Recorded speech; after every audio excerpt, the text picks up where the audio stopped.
Assalamualaikum warahmatullahi wabarakatuh. Kula badhe ngaturaken promosi babagan ingkang cemilan istimewa inggih menika udang keju.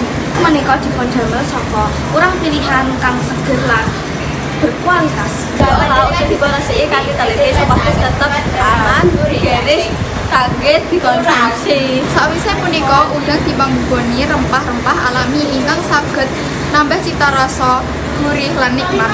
Ing salebeting udang dipunparingi isi keju ingkang lembut lan gampil leleh.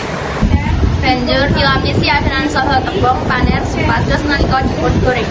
Asilipun dados renyah ing sesewi nanging tetap lembut lan lumer ing salebeting.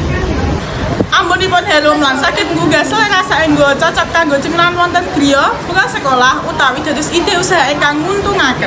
Produk udang keju menika dipundamel kanthi proses ingkang higienis tanpa bahan pengawet ingkang mbayani.